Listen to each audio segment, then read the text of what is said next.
Silakan Bapak, monggo bisa dimulai. Ya, Sudah saya record. oke. Bentar.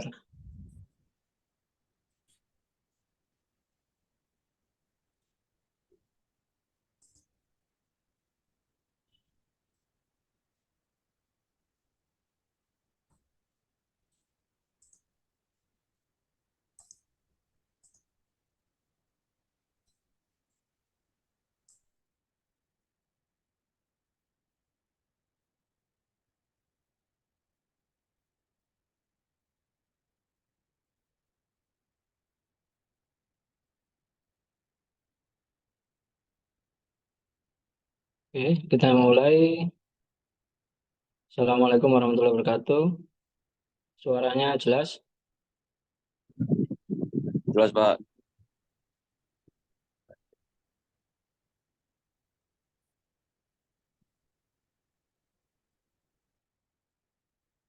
Ya, tampilan tidak saya slideshow agar yang telat masuk bisa mengikuti langsung. Ya, OLC kali ini adalah kaitannya dengan bagaimana memilih jurnal ilmiah yang sesuai, ya, sesuai kebutuhan dan tepat. Karena sekarang banyak sekali jurnal-jurnal ilmiah palsu yang kita diminta membayar untuk mendapatkan LOE tanpa ada proses apapun.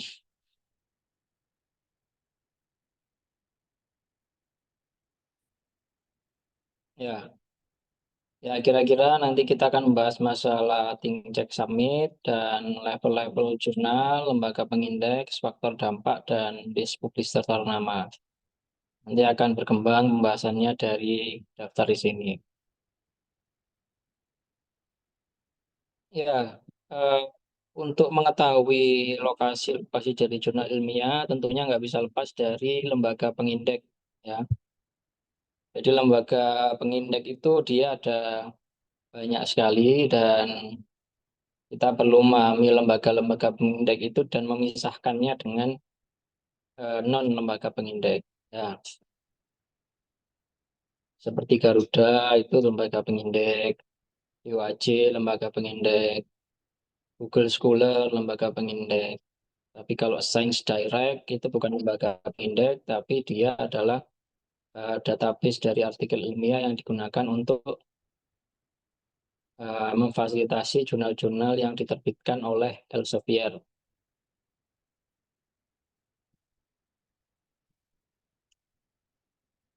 Bagaimana kita menemukan jurnal tujuan?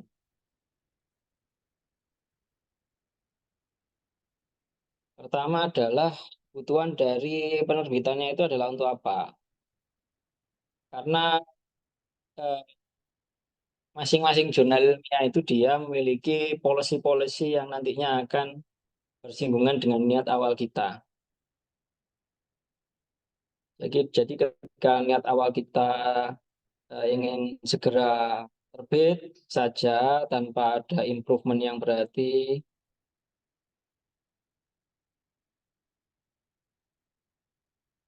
maka kita perlu menyesuaikan dengan jurnal tujuan kita. Nggak perlu yang terlalu sophisticated atau terlalu sulit. Nanti akan menghambat proses kita selanjutnya. Seperti untuk syarat kelulusan. Kalau syarat kelulusan skripsi kan sekarang di Umsida sudah bukan menjadi syarat kelulusan yang sulit untuk syarat wisuda terbit itu kan ya. Karena kan sudah difasilitasi dengan Anda memproses produksi di AC Open kalau yang S1 dan di izin Umsida kalau dia S2. Jadi udah ada wadahnya kalau di Umsida. Ya kecuali kalau misalkan Anda ingin yang lebih di luar Umsida ya silakan saja. Cuman jangan sampai lupa bahwa tujuan dari publikasi ilmiahnya itu apa ya. Karena masih ada waktu Anda sebetulnya mau publikasi ilmiah yang high-nya lebih tinggi. Karena kalau misalkan Anda memaksakan diri ya tidak mengetahui, tidak mengukur dirinya bagaimana kemampuannya kemudian submit ke jurnal yang grade-nya tinggi, dimungkinkan akan proses lama atau bisa bisa juga rejection. Ya, nanti kita share di sini bagaimana caranya mengidentifikasi jurnal-jurnal yang sekiranya prosesnya dia agak cepat gitu ya.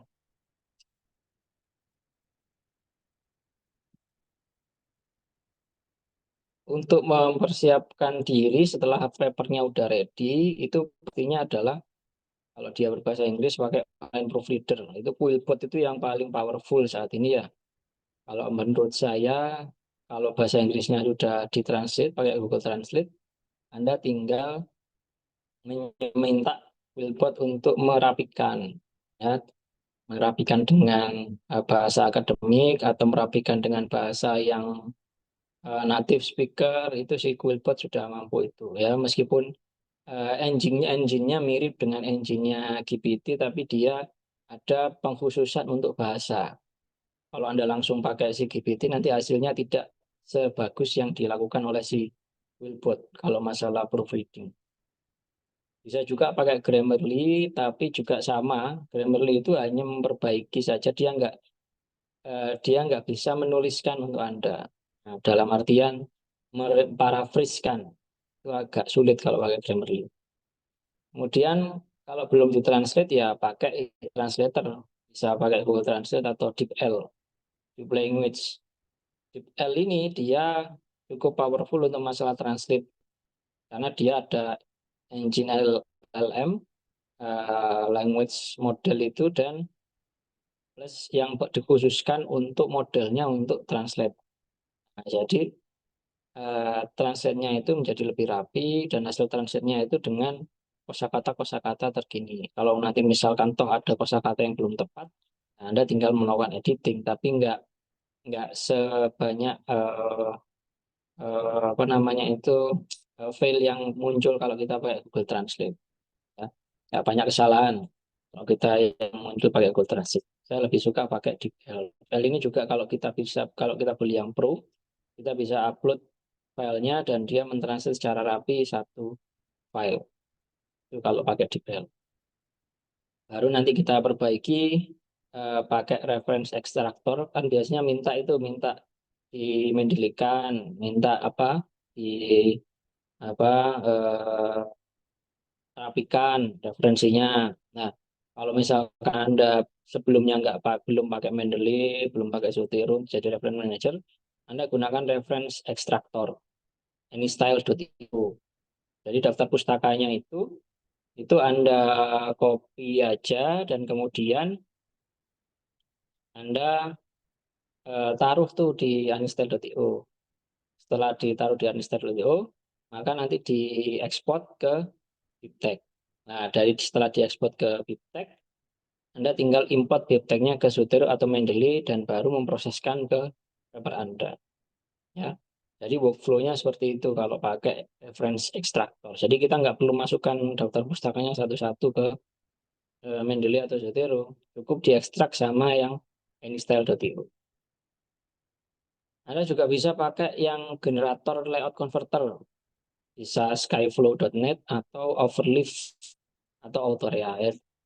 Tiga platform ini mirip-mirip ya. Jadi di mana dia bisa mengkonvert eh, docx Anda, file docx Anda itu menjadi layout jurnal manapun yang sesuai dengan tujuan. Meskipun nggak semua jurnal masuk di database mereka, tapi bisa mirip, oh mirip jurnal ini ya. Anda convert aja ke jurnal itu, tinggal merubah nama-nama jurnalnya aja. Kalau yang repository ini ditujukan untuk mengupload dataset. Karena ada beberapa jurnal itu yang minta tolong diupload dulu datasetnya ke data repository. Nah, fungsinya agar datasetnya itu terbuka dan bisa dicek kevalidannya untuk data tersebut. Ya, biasanya untuk jurnal-jurnal yang kesehatan, biologi, atau kaitannya dengan apa engineering, itu apa hasil lab. Nah, itu biasanya mereka meminta untuk upload datasetnya ke data repository. Bisa diupload ke Dataverse, ke Fixer, atau ke Data Triad, atau bisa diupload ke Zenodo. Ya, jadi ini ada opsi lainnya lagi namanya Zenodo. Bisa diupload di situ. Ini ada lagi opsi yang lain, cuman sedang maintenance, itu sebenarnya bagus juga, namanya typeset.io. Cuman lagi maintenance ini yang typeset.io.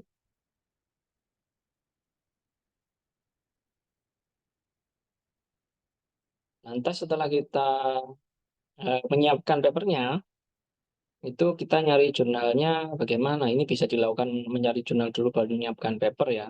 Tapi bisa ada yang mau menyiapkan paper dulu, kemudian baru mencari jurnalnya. Nah, ini di sini kita mencari jurnal. Mencari jurnal itu ada dua, bisa pakai mencari jurnal otomatis atau mencari jurnal secara manual dengan memanfaatkan dari mesin indeks ya, dan ranking.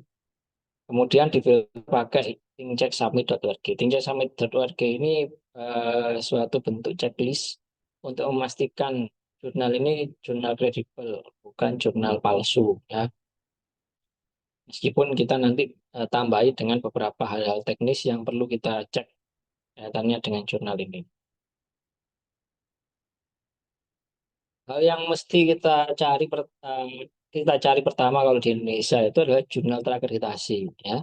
Itu khususnya mahasiswa-mahasiswa yang diminta dosennya, oh submit ke jurnal yang jurnal Sinta. Ini kadang salah kaprah juga. Salah kaprahnya apa? Karena biasanya mahasiswa itu kalau diminta submit jurnal Sinta, mereka itu registrasi di sini. Nah, ini nggak perlu sama registrasi di sini, nggak perlu ya. Akhirnya saya biasanya itu banyak mendeleti mahasiswa yang registrasi ke sini. Saya kan nggak perlu registrasi ke sini kalau mau nyari jurnal Sinta atau mau submit jurnal Sinta itu. Ya, karena ini registrasi di sini ini bukan untuk mahasiswa. Registrasi di sini ini untuk peneliti atau dosen. Ya. Sama nggak perlu registrasi di sini. Ya. Jadi yang Anda perlu apa? Ya manfaatkan source, jurnal. Di sini Anda cari jurnal yang sudah terindeks Sinta atau terakreditasi. Anda tinggal filter itu di sini ya. Ini Sinta 2, ini Sinta 3, Garuda. Anda tinggal filter yang mana yang mau Anda pilih ya. Hati-hati juga ada juga jurnal yang sudah cancel. Ini contohnya ini ya, jurnal yang not accredited dan cancel. Kita lihat jurnal yang not accredited cancel. Misal kita filter semuanya aja ya, nggak subjek. Nah, ini ada ya jurnal seperti kayak gini. Ini berarti jurnalnya udah tidak terakreditasi, ini sudah tidak terakreditasi, ini sudah tidak terakreditasi ya. Ini harus berhati-hati jika ada tertulis seperti ini, berarti jurnalnya sudah tidak terakreditasi ya. Nah, ada yang lain cancel, ini bisa di searching lagi, cancel. Oh, nggak ada, berarti hanya tulisan non accreditation. Ya, itu harus hati-hati ya. Jadi nggak semua jurnal yang ada di Sinta itu dia akreditasi, bisa aja dia cancel ya. Makanya perlu dicek ulang. Kemudian ada juga Sinta satu yang dia terindeks Scopus, ada juga Sinta satu yang tidak terindeks Scopus. Nah, ini tinta satu itu nggak semuanya terindeks Scopus ya. Kita bisa ngelihat di sini ada pilihan Sinta satu is Scopus, maka dia akan muncul Sinta satu yang Scopus. Nah, berarti di sini ini adalah Sinta satu yang dia Scopus. Total ada 129 Sinta satu. Berarti sudah ada 129 jurnal di Indonesia yang terindeks Scopus. Nah, kemudian kita coba cek lagi hanya yang Sinta satu saja. Nah, kalau gini berarti dia campur. Ada total 139. Berarti ada 10 jurnal yang nggak Scopus tapi Sinta satu. Nah, itu di sini ada logonya juga tuh, ini Scopus, ini Scopus, ini Scopus. Ya. Jadi nggak semua Sinta satu itu dia terindeks Scopus. Karena ada juga Sinta satu yang nggak terindeks. Biasanya Sinta satu yang nggak terindeks Scopus itu seleksinya malah lebih sulit daripada Sinta satu yang dia terindeks Scopus. Ya. Karena Sinta satu yang dia tidak terindeks Scopus itu proses akreditasinya lebih ketat.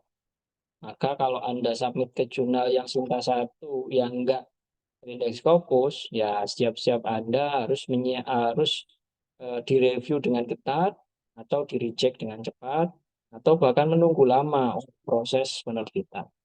Ya, karena prosesnya yang sangat berhati-hati dan ketat. Ya, contoh seperti ini jurnal apa ini? Economic Journal of Emerging Market ini enggak Scopus, tapi dia Sinta satu. Ya, ini kalau Anda sampai ke sini, ya berarti siap-siap ada melalui proses editorial review yang cukup ketat. Ya, tipe penerbit. Nah, tipe penerbit ini macam-macam di Indonesia itu ya. Ada penerbit universitas, ada lembaga negara, perusahaan, asosiasi ternama, asosiasi random, yayasan, lembaga pendidikan, atau universitas. Tipe penerbit ini berbanding lurus dengan bagaimana jurnalnya itu berkebutuhan terhadap income, pendapatan. Ya, kalau penerbit perusahaan, kalau penerbit perusahaan yang asli, yang dia dalam artian menjaga dari kredibilitas dan kualitas dari artikel yang terbit, maka prosesnya akan sangat-sangat profesional dan rigid, ya. Sehingga apapun yang masuk, artikel apapun yang masuk itu nggak akan langsung terbit, maka direview. Ya, seperti ya, contohnya ada Elsevier, Wiley, Taylor Francis, itu jurnal-jurnalnya kalau kita sampai ke sana itu dikelola dengan baik karena mereka mau menjaga kredibilitas. Nah, di Indonesia ini setahu saya belum ada perusahaan penerbitan yang dari Indonesia yang mampu menjaga yang menjaga kredibilitas itu, ya, karena mereka terhambat oleh masalah stabilitas income stability. Karena kalau yang perusahaan yang luar-luar itu mereka ada income tambahan, yaitu adalah closed access. Jadi pembaca membeli artikel karena kalau mau buka artikelnya dia harus bayar. Nah, tapi kalau yang di Indonesia itu semuanya open access jurnal-jurnalnya, karena kalau nggak open access bisa kesulitan mereka untuk terindeks di OAC, bisa kesulitan mereka untuk akreditasi kalau nggak open access. Sehingga karena mereka semuanya open access, nggak ada income tambahan selain dari APC atau artikel processing charge dari mereka yang mau submit atau dari sponsor pribadi. Ya, maka penerbit perusahaan yang ada di Indonesia ini kebanyakan pengecekan reviewnya itu nggak terlalu ketat. Maka kalau Anda mau terbit di suatu jurnal ya dan ingin prosesnya cepat, ya, dan mereka itu lebih mengedepankan kecepatan waktu untuk terbit karena mengejar APC, ya Anda submit ke jurnal yang diterbitkan oleh perusahaan. Tapi dengan akhirnya dengan resiko kalau Anda ketemu perusahaan yang sekiranya memang hanya ingin mengeksploitasi dari tulisan autor, jatuhlah Anda kepada penerbit yang dia sebetulnya low standar. Ya, bisa aja dia nggak terakreditasi nantinya, atau bisa aja sekarang terakreditasi kemudian dia nggak terakreditasi. Bisa aja sekarang Sinta 2, kemudian 2 tahun lagi ternyata dia turun menjadi Sinta 5, Sinta 6. Karena paper-paper yang terbit itu nggak berkualitas. Ya, dan penerbit perusahaan ini juga kebanyakan juga menerapkan APC yang sangat mahal. Ya, APC yang sangat mahal.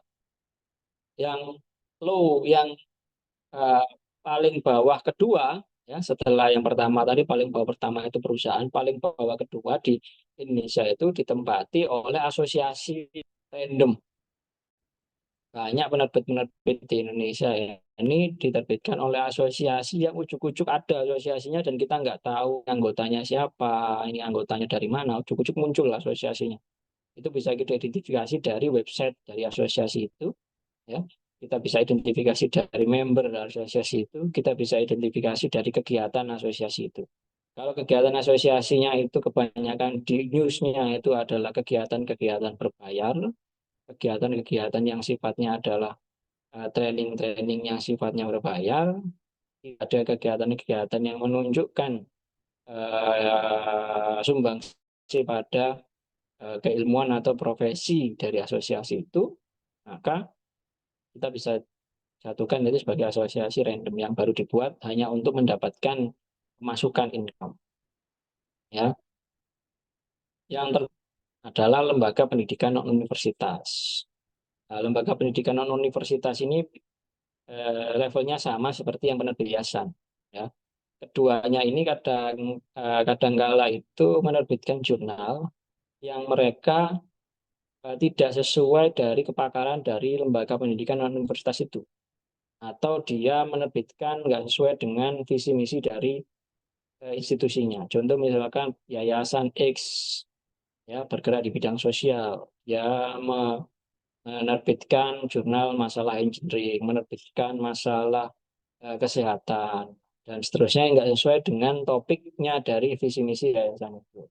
Nah, itu bisa kita kan sebagai yayasan yang juga dalam tanda kutip random, ya. Meskipun saya nggak bagi menjadi yayasan ternama dan yayasan random, karena yayasan di Indonesia itu kebanyakan dia ada subnya lagi kalau ternama. Di sub menjadi universitas. Tapi ini langsung penerbitnya yayasan. Lembaga pendidikan universitas itu sekolah. Sekarang ini banyak banyak juga sekolah-sekolah yang membuat jurnal. Ya, saya berulang kali mengapprove untuk Prefik Doi yang diajukan kepada relawan jurnal Indonesia itu diterbitkan untuk jurnal ilmiah, untuk sekolah. Jadi sekolah menerbitkan jurnal. Ada juga bukan lembaga pendidikan atau bukan sekolah, tapi seperti kayak pondok pesantren, ya, menerbitkan jurnal. Ya nggak ada masalah, cuman perlu dipahami bahwa jurnalnya nanti harus juga linier dengan penerbit tersebut, ya, dengan visi misinya. Karena kalau nggak linear nanti jatuhnya menjadi tidak logis. Kenapa kok menerbitkan jurnal itu dengan topik yang itu, karena bukan akarannya. Baru naik ke atas ada penerbit universitas dan penerbit lembaga negara atau pemerintah.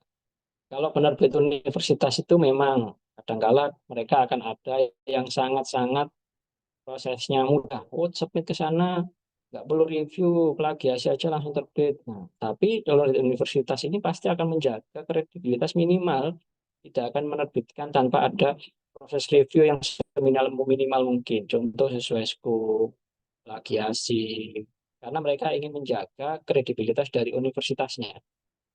Lembaga negara juga begitu. Sekarang banyak sekali lembaga negara, bahkan unit-unit dinas itu ada yang membuat jurnal juga, dinas-dinas sosial, dinas kebersihan, kemudian pernah juga saya mengapung yang nggak tahu fungsinya sebetulnya untuk apa, ataukah memfasilitasi para ASN-nya itu kalau mau naik pangkat harus menerbitkan jurnal, maka diterbitkan di jurnalnya sendiri gitu. Ya, tapi poinnya di sini ini ada seperti itu penerbit. Nah, kita pilih penerbit yang mana ya sesuaikan aja dengan kebutuhan Anda. Kalau Anda ingin tetap kredibel dan tapi prosesnya nggak berbelit-belit dan ada tupoksi yang jelas, itu penerbit lembaga negara itu yang paling tepat. Karena penerbit lembaga negara itu mereka ASN-nya sudah ada yang ditugaskan khusus untuk mengelola jurnal. Beda dengan penerbit universitas. Nggak semua universitas itu memiliki orang yang ditugaskan secara khusus mengelola jurnal. Bisa saja mereka merangkap sebagai dosen atau bahkan ada juga merangkap sebagai pegawai tata usaha negara. Pegawai tata usaha, gitu, administrasi, gitu, pegawai administrasi. Mereka hanya diminta untuk merangkap juga memproses jurnal ilmiah. Di universitas ada yang seperti itu juga. Tapi kalau Anda mau menerbitkan ala kadarnya, penerbit perusahaan itu juga banyak. Ya, penerbit asosiasi random, penerbit yayasan itu juga banyak. Anda bisa mencari penerbit itu, tinggal set ke Sinta seperti ini. Anda lihat aja di sini misalkan mau lihat Sinta berapa, Sinta 2 ya. Kemudian misalkan tentang apa ini? Humanitis sosial.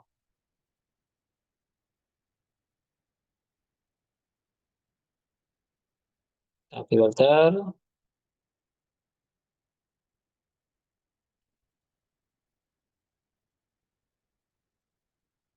ya ini kan keluar itu kan ya ada beberapa lah. Tinggal kita lihat ini penerbitnya.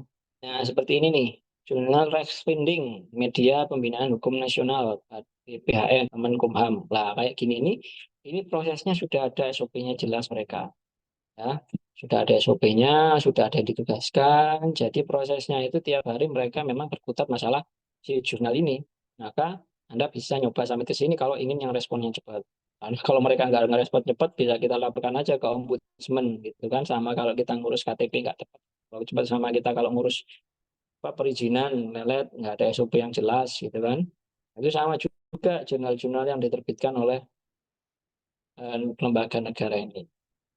Ada juga badan ini juga ada perencanaan pembangunan inovasi jurnal penelitian kebijakan ada banyak ya jadi jurnal-jurnal Sinta 2 yang diterbitkan ini seperti ini sudah masuk kalau institut pesantren ini sudah masuk dia universitas skala kecil ya yang masuk universitas skala kecil ini juga sama ini jurnal legislasi Indonesia ini juga diterbitkan oleh lembaga negara banyak ternyata yang diterbitkan oleh lembaga negara. Kalau Anda mau mencari yang perusahaan gimana? Saya rasa sekarang kalau yang perusahaan belum ada yang Sinta 2 ya. Karena tadi itu mereka masih berkutat gimana caranya bertahan untuk mendapatkan APC ya. Makanya mereka mendapatkan APC itu untuk bertahan survive dulu usaha. Saya rasa belum ada perusahaan yang menjadi Sinta 2. Paling mentok ada Sinta 3 atau Sinta 4, Sinta 5. Paling mentok. Kalau Sinta 2 saya rasa belum kalau untuk kategori perusahaan.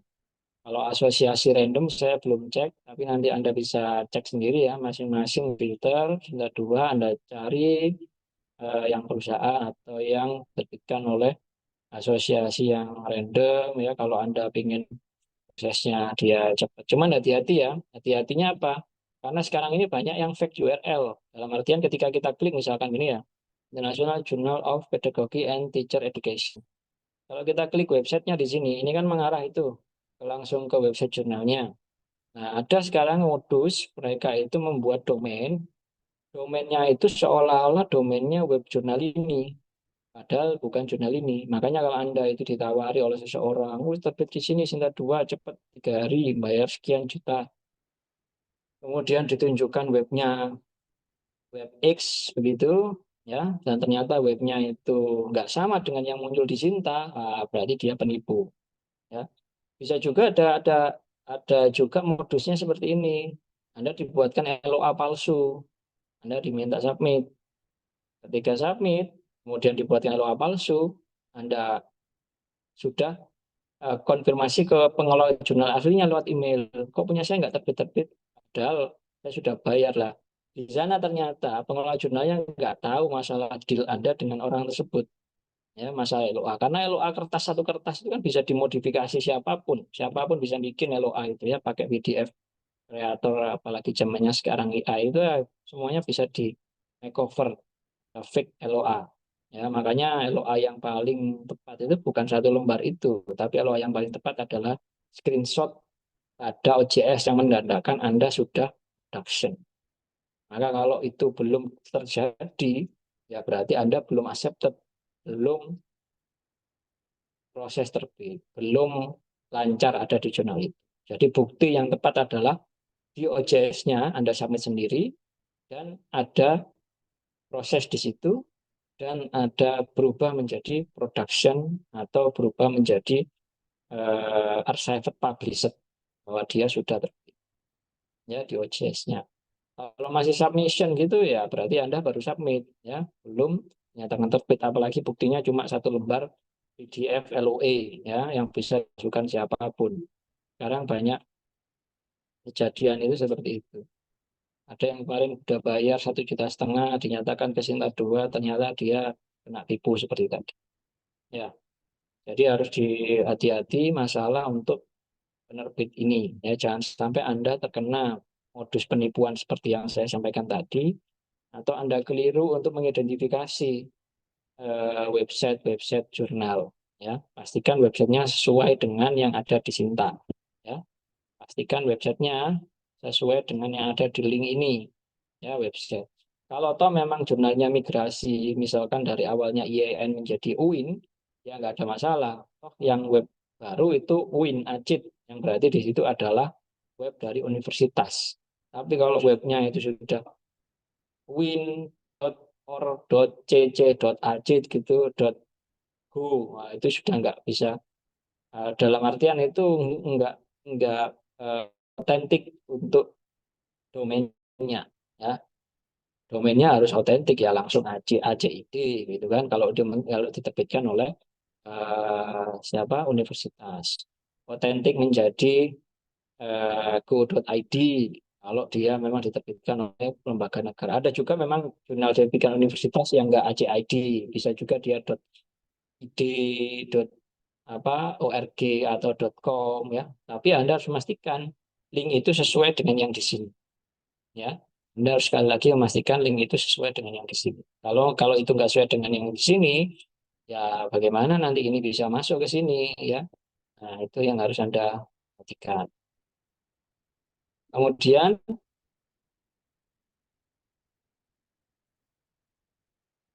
selanjutnya adalah 7 penerbit yang besar. Nah, ini kita nggak ngomong lagi akreditasi nih. Ini kita ngomong masalah Scopus, ya, masalah Web of Science, masalah impact factor. Scopus itu penerbit yang ada di sana itu banyak, mulai yang jenis-jenis kayak yang saya sampaikan tadi ini malah lebih random lagi ya. Ada malah universitas random atau lembaga pendidikan. Kalau ini skalanya udah skala dunia ya. Maka modus-modus penipuannya, modus-modus fake-nya, modus-modus yang dan seterusnya itu palsunya itu lebih expert.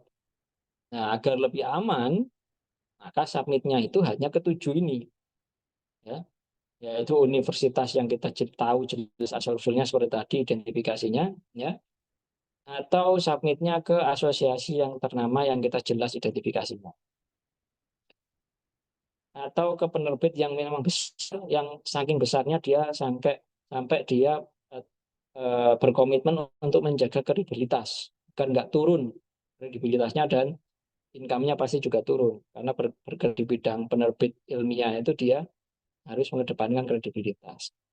Ada Springer yang paling besar, kemudian ada Elsevier, ada Taylor Francis, Sage, Emerald, Wiley. Ada juga yang lain seperti kayak uh, Benjamin ya, ada Benjamin Publishing atau Benjamin Press itu untuk language dan literatur itu ada juga seperti itu. Ya, jadi kita melihat dari penerbitnya. Tapi penerbit pun ini harus dipastikan memang benar-benar penerbitnya ya. Karena kalau sampai itu hosting itu juga kualitasnya juga perlu diperhatikan lagi. Contoh misal seperti ini. Ini of King South University. Kita lihat PDF-nya.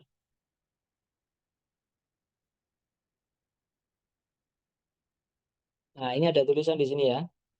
Kalau kita lihat di PDF-nya ada tulisan seperti ini. Published by Elsevier on behalf of King South University. Nah, yang berarti di sini dia nggak sepenuhnya diterbitkan oleh Elsevier, tapi dia diterbitkan oleh Elsevier atas nama dari King South University. Peer review bisa jadi bukan dari tim dari Elsevier, ya, tapi peer review bisa jadi dari tim King South. Ya, hal-hal seperti ini perlu kita cek karena dengan begitu berarti King South ini hosting jurnalnya ke Elsevier.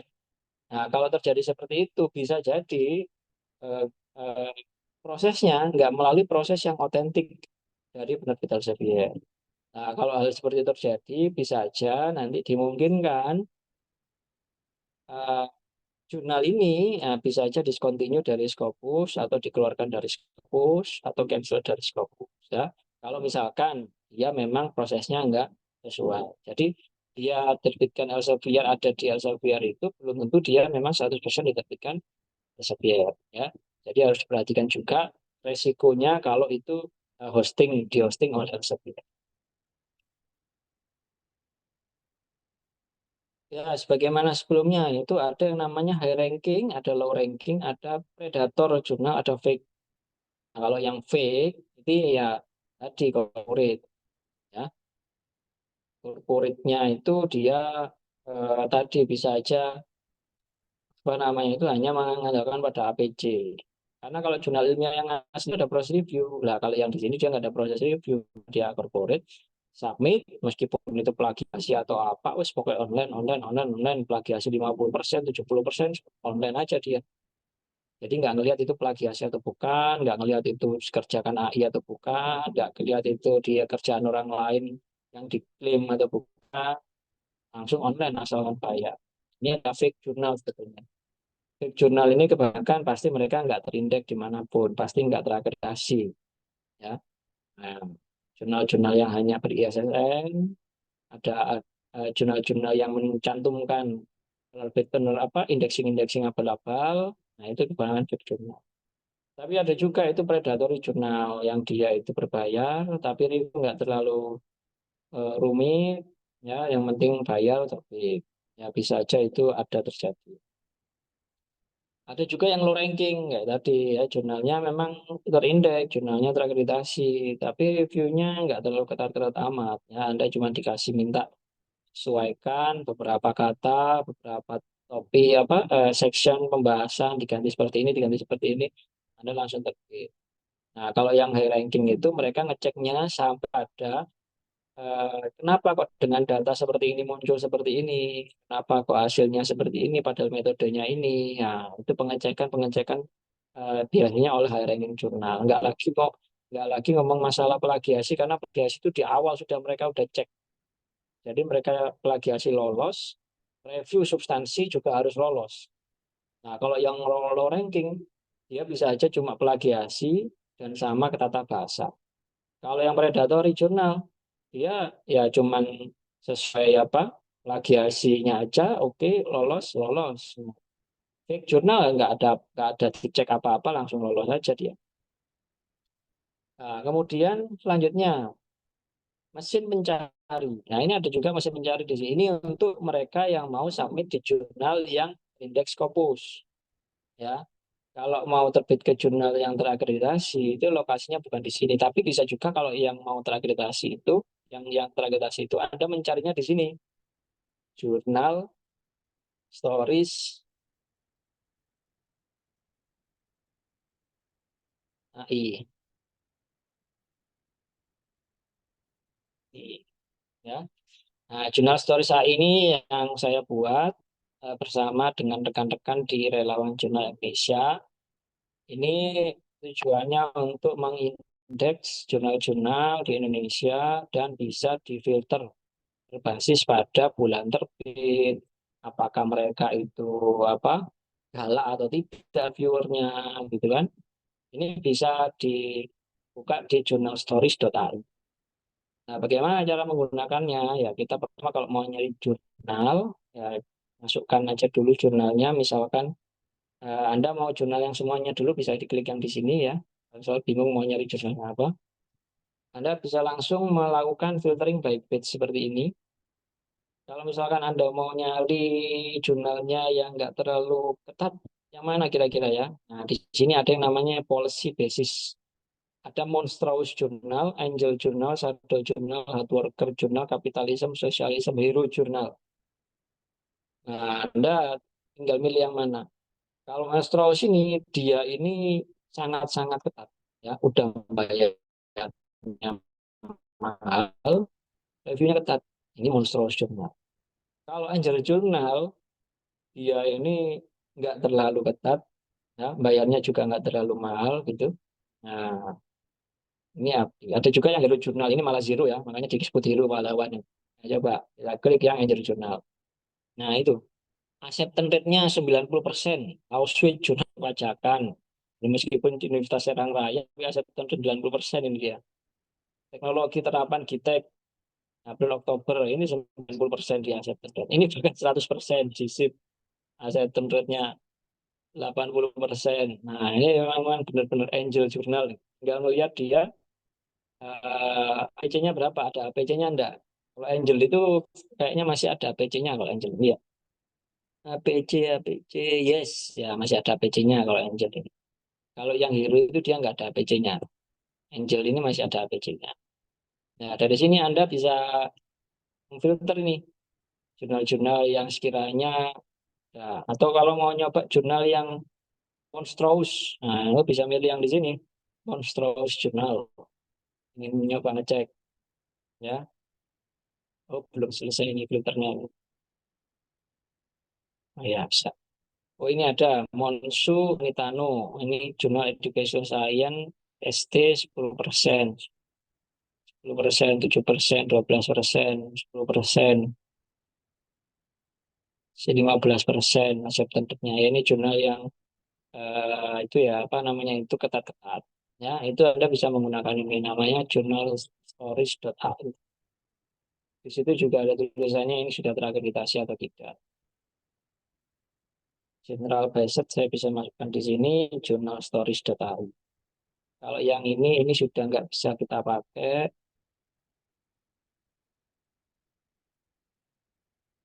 Yang lainnya masih bisa dipakai. Ya, silakan nanti coba di explore sendiri ya, sini. Nah, ini contohnya kalau di mau terbit di Springer ya, masukkan judulnya di sini, manuskrip di sini, search, nanti akan dia menunjukkan jurnal yang cocok dengan paper Anda. Ya, tapi yang terbitannya Springer. Di Springer itu ada yang gratis juga. Jadi nggak semua jurnal nasional itu dia bayar, ya. Karena tadi ya, income mereka itu datangnya dari dua. Dari APC, yaitu mereka yang sudah dinyatakan terbit, dan yang kedua dari pembaca yang mau membaca. Nah, yang kedua ini yang membaca ini penulisnya gratis. Maka istilahnya adalah close access. Ya. Pembaca kalau mau baca bayar, tapi penulisnya gratis. Kalau yang open access, pembaca kalau membaca gratis, tapi penulisnya bayar. Ya. Nah, karena jurnal internasional itu punya opsi seperti itu, kita bisa terbit di jurnal internasional ini gratis, ya. Maka nggak semua jurnal internasional itu bayar, ada yang gratis. Anda tinggal milih aja opsi yang plus akses. Apakah nanti prosesnya lebih sulit? Enggak, sama aja. Ya, prosesnya sama aja prosesnya, nggak ada bedanya prosesnya. Ya, bedanya nanti Anda nggak bisa mengakses paper Anda sendiri. Anda kalau mau baca paper Anda sendiri yang dari webnya, Anda perlu bayar. Karena nanti ada yang namanya masa embargo. Anda bisa mengakses misal 5 bulan, bisa mengakses 2 bulan, bisa mengakses setahun. Setelah itu Anda harus bayar. Kita sendiri penulisnya harus bayar. Dan Anda nggak boleh ngupload artikel Anda di repositori. Karena nanti artikelnya udah menjadi hak milik dari jurnal. Nah, itu juga perlu dipertimbangkan. Ya. Tapi ada juga jurnal yang menerapkan green OA policy, green OA policy. Ya, dalam artian nanti Anda nggak perlu bayar, tapi Anda juga boleh untuk ngupload ke repositori kampus, ya, versi yang belum diedit oleh tim mereka. Tapi membaca kalau mau membaca versi yang diedit oleh tim mereka, membaca harus bayar. Ya, ada yang seperti ini, ya. Jadi jangan kira bahwa semua jurnal internasional itu bayar, karena jurnal internasional itu ada yang gratis, ya, bahkan bahkan banyak yang gratis, ya, jurnal internasional. Ini yang Jane ini tampilnya bukan seperti ini yang sekarang ya. Yang terbaru dia lebih lebih bagus dan sudah dikombin dengan LLM dengan AI. Jadi dia untuk pencariannya bisa lebih luas, lebih luas. Kemudian pengecekan. Nah, pengecekan rumusnya adalah ping check submit. Apakah kalau kalau kita mahasiswa ya, apakah dosen pembimbingnya tahu jurnal ini? Karena dosen pembimbingnya pasti lebih senior, lebih paham di bidang itu. Ya, maka kita tanya, Pak, tahu jurnal ini enggak? Pernah baca jurnal ini enggak? Enggak pernah. Jurnal apa itu? Ah, berarti jurnalnya ada enggak kredibel, ya, enggak pernah diketahui karena enggak dijadikan rujukan. Ya, Anda baca artikelnya yang terbit di situ. Artikelnya bagus apa enggak? Kalau artikelnya aja amburadul, banyak typo-typo begitu, ya berarti ini enggak ada proses review ini. Ini kalau saya submit ke sini ini pasti bayar terbit gitu kan. Nah, Anda cek aja artikel yang sudah terbit. Kemudian cek di Google Scholar, apakah kemudian dia terindeks apa enggak di Google Scholar, ya. Menurut penerbitnya tertulis jelas di web apa enggak? Karena penerbit ini kuncinya. Penerbitnya siapa? Kan tadi kan ya, kan ada tipe-tipe penerbit tadi ya. Mulai dari corporate, university, asosiasi, yayasan, lembaga non pendidikan non kampus. Nah, itu kita perlu melihat ini penerbitnya siapa, ya. Apakah bisa kita telepon penerbitnya dengan jelas, ya, minimal bisa email enggak? Mereka merespon apa enggak email kita dengan cepat, ya. Apa kebijakan reviewnya jelas, misalkan lagi hasilnya berapa yang diterima dan kemudian bagaimana apa namanya itu author guideline-nya, direview oleh berapa orang, model reviewnya bagaimana. Nah, itu ada enggak di webnya. Yang sebelum-sebelumnya udah terindeks nggak Google Scholar misalkan, biayanya ada atau enggak. Kalau biaya aja nggak tertulis dengan jelas, ya Anda jangan sampai ke situ. Ada biaya nggak tertulis gratis, tapi kemudian Anda diminta bayar, itu juga red flag, ya. Anda perlu menghindari, ya.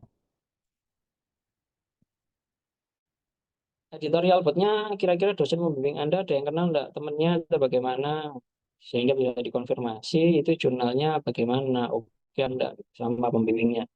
Ya, jangan asal-asal baca kayak tadi itu. Anda bisa terjebak pada fake jurnal palsu atau modus-modus penipuan. Ya, seperti yang saya sampaikan tadi modus-modus penipuannya. Doi itu dicek juga kalau dia pakai doi. Nah, jurnal-jurnal yang ganjen seperti ini, ya ini kan kenapa dikatakan ganjen ya karena tadi ini dia terlalu banyak nampilkan indexing-indexing yang enggak jelas seperti ini. Ya, ini salah satu contoh aja. Yang mungkin jurnalnya ini udah lama ngekroknya ya, tahun 2000 berapa ini 15 16 ini saya ngekroknya. Sekarang udah tobat nggak tahu juga. Ya, ini di sini dia banyak menanjumkan indexing nggak jelas. Karena tujuannya agar bisa menarik penulis. Padahal indeksinya ini yang nggak jelas.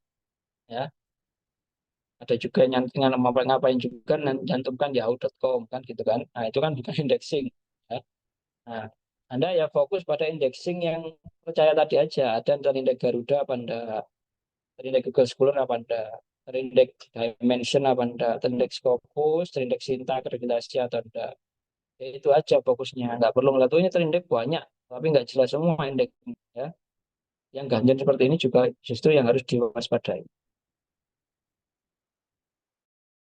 Bagaimana dengan repositori? Nah, Umsida itu dia ada repositori kan namanya eprins.umsida.ajit, ada archive.umsida.ajit. Ya, itu semuanya itu repositori ya.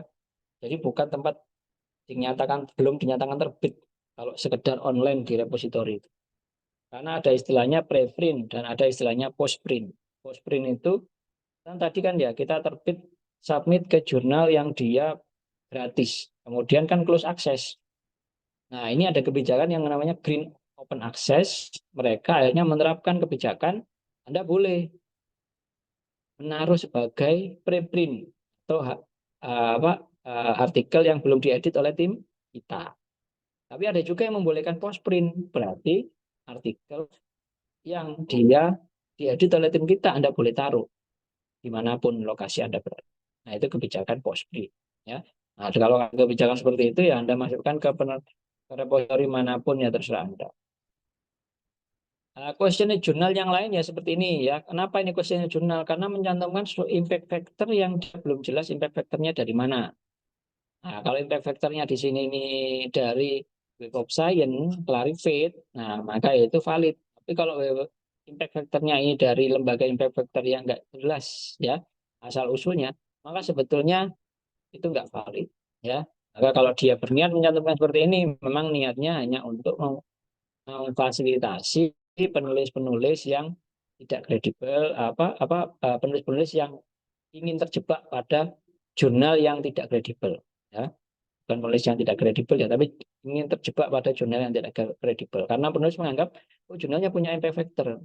Ternyata impact factor yang dimaksud itu nggak sesuai dengan impact factor yang uh, dikehendaki oleh stakeholdernya atau pimpinannya. Nah, impact factornya abal-abal tadi. Maka impact factor yang muncul seharusnya dia harus dimunculkan memang dari Clarivate. Ya. Ini contoh kalau yang di Elsevier. Ini contoh yang di SAGI. Ya. Nah, ini contoh yang akreditasi yang diterbitkan oleh lembaga negara. Ini diterbitkan oleh BPK RI. Ya. Itu ada barnya juga ya, History of Accreditation, dilihat ini berlakunya mulai tahun berapa sampai tahun berapa akreditasinya. Karena kalau habis akreditasinya dan dia belum akreditasi, nanti jatuhnya not accredited. Ya.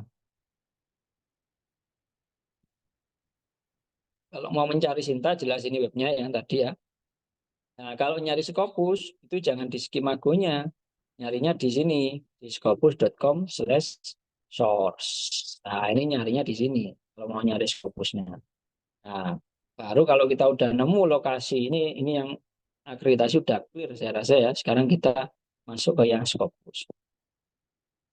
Nah, ini lembaga-lembaga pengindeks, indikator-indikatornya. Sinta, oke, apalagi nih sebentar. Saya skip aja langsung ke score. Nah, ini kalau yang Scopus, maka kita perlu memperhatikan ini rasio-rasio daripada penerbitan. Nah, sekarang kita masuk ke Scopus ya, scopus.com/source tadi ya, scopus.com/source.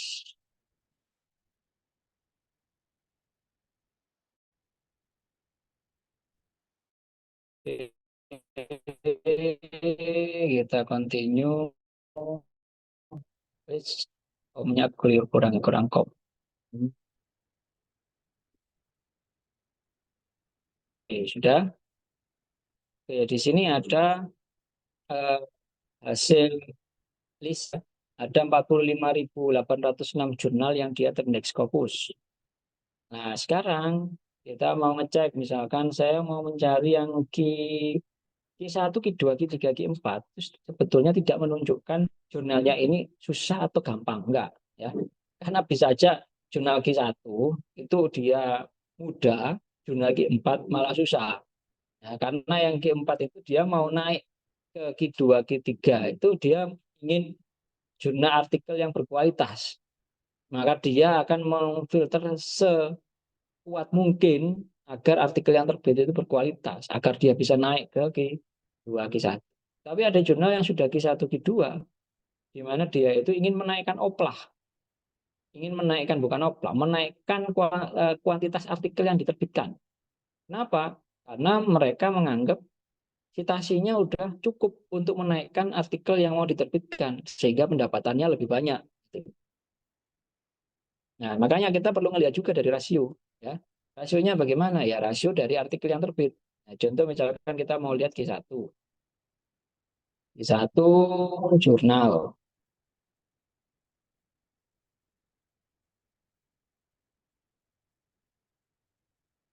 Q1 jurnal, kemudian sudah muncul 8.609 jurnal yang Q1.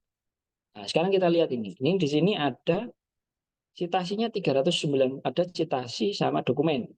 Nah, kalau kita mau melihat rasio, kita mau melihat berarti mana jurnal yang sekiranya itu kualitasnya nggak terlalu bagus tapi Q1.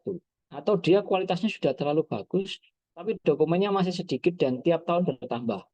Nah, sekarang kita sort dulu untuk opsi yang pertama. Kita lihat dulu yang dokumennya banyak. Dokumennya yang sudah banyak. Oh, Anda bisa lihat ini, ada scientific report, 86.000. Scientific report ini multidisiplin. Sayangnya scientific report ini dia open access. Jadi nggak ada opsi yang tadi, yang seperti saya sampaikan itu Anda terbit di sini gratis. Ini sangat mahal sekali kalau yang ini, karena dia hanya untuk open access. Tapi chance untuk terbit itu lebih besar. Banyak. Kenapa? Anda bisa melihat ini, 86.000 setahun. Ya. Bukan setahun ini dibagi menjadi 12, 20, 22. Berarti dibagi menjadi 3 tahun. Nah, ini Anda lihat ini. Selama 86.000 dibagi 3, setahunnya berapa? Banyak juga. Nah, sekarang coba kita lihat per tahunnya dia berapa.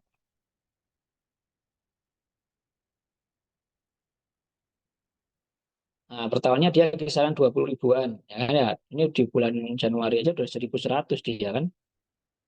Berarti penerbitannya banyak sekali kuantitasnya di sini karena multidisiplin, ya, semuanya masuk di sini. Ya. Jadi kemungkinan untuk terbit di sini itu tinggi. Asalkan paper Anda memang tidak plagiasi dan uh,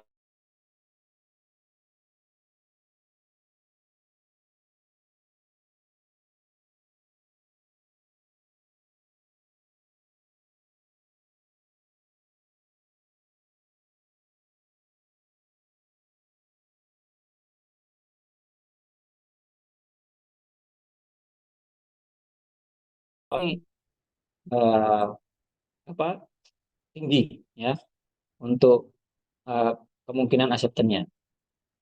Kemudian ada yang lain adalah kita lihat ya, yang lain, contoh yang lain ya, lihat yang kita lihat yang berbandingnya. Kalau yang tinggi-tinggi tapi dia nggak multidisiplin, nah itu agak sulit karena dia kan berarti hanya spesifik pada skop itu, yang berarti orang-orang yang berkecimpung di situ adalah orang-orang expert ya. Itu seperti IEEE Access. Plus One ini juga sebetulnya nggak multidisiplin karena ada dia biologi, kedokteran dan segala macam itu kan.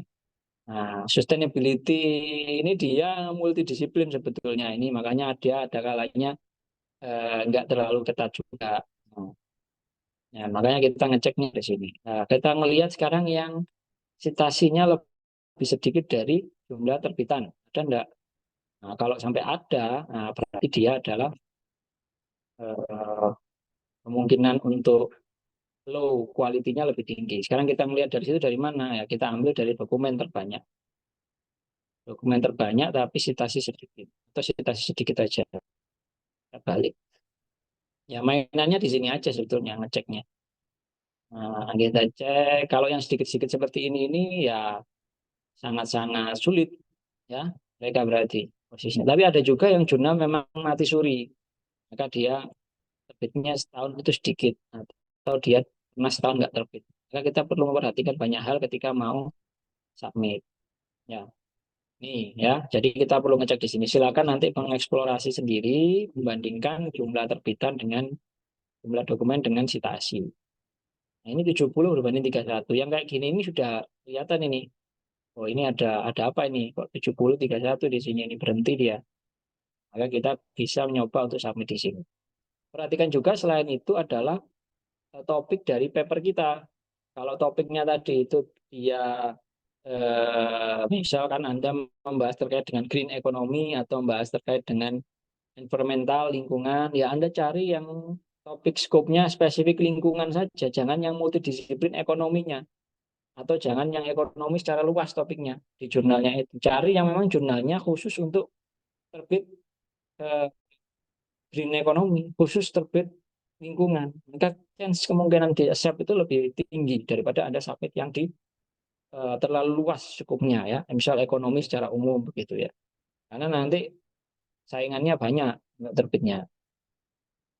Ya, itu untuk yang melihat yang Scopus. Ini bisa juga di-download ya Scopusnya dan kita bisa memfilter dari situ. Nanti kalau udah ketemu tinggal di contreng-contrengi dan dijadikan target jurnal target ya. Karena sebetulnya nggak susah juga ya terbit ke jurnal-jurnal ini ya. Apalagi sekarang udah kalau bau bahasanya susah tadi ada di L. Kalau mau paraphrase sudah ada banyak quillcode ya. Kalau membantu untuk menafsirkan, memvisualisasikan sudah banyak sekarang berterbaran artificial intelligence yang pernah kita bahas di sesi memanfaatkan artificial intelligence untuk penulisan karya ilmiah yang sesuai dengan kode etik. Ya, kita sudah pernah membahasnya itu ada sisi tersendiri. Jadi untuk terbit ke jurnal-jurnal seperti itu sekarang sudah nggak terlalu sulit sebetulnya asalkan Anda konsisten. Nah, yang red flag dari jurnal-jurnal seperti jurnal-jurnal tentang Scopus itu ada yang seperti ini, ya. Ada perubahan signifikan. Nah, yang kayak gini ini, yang dari 55, 138, 200 berubah jadi 700 per dokumen publisnya per tahun. Nah, ini ya ada agak red flag ya. Jadi bisa jadi jurnalnya akan discontinue karena terlalu ekstrim. Tapi kalau diimbangi dengan citasi dia yang banyak, yang dalam 3 tahun terakhir tadi, ya kemungkinan dia bisa bertahan. Maka kita perlu melihat sitasinya juga. Apakah sitasinya tadi itu dia nanti eh, apa mengikuti dari jumlah terbitan atau enggak? Ya. Kalau nggak ngikuti ya berarti ini memang benar-benar red flag. Ya Anda bisa asal aja submit dan kemudian bayar Anda terbit. Ya. Ada lagi yang seperti ini juga 2 kali lipat 77 482 851. Ya. Nah ini contoh jurnal-jurnal yang red flag.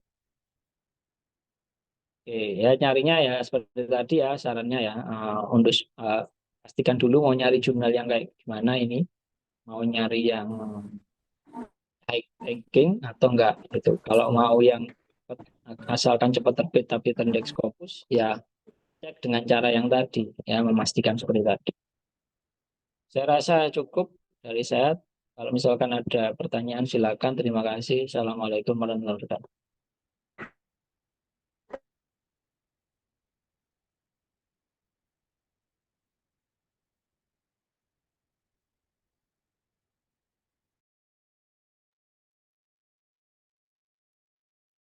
Silakan.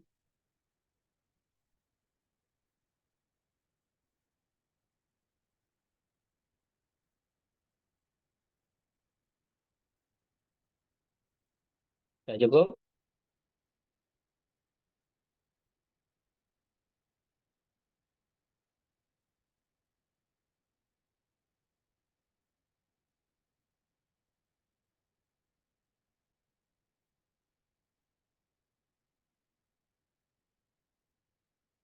Oke, ada yang ditanyakan ini, Bu Nur, kalau nggak ada bisa kita akhiri, kalau nggak ada apa itu ada yang ada pertanyaan enggak?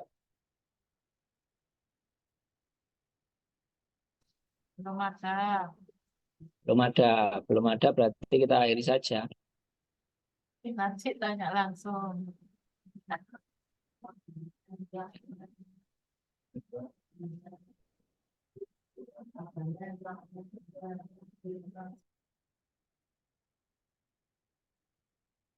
Ya, nanti bisa lihat aja rekamannya. Kalau ada pertanyaan bisa menanyakan ke kanalnya perpustakaan. Ya. Dari Assalamualaikum warahmatullahi wabarakatuh. Silakan bisa di end meeting recordnya Bu Nur. Saya izin live. Oke, makasih Om Caca. Oke.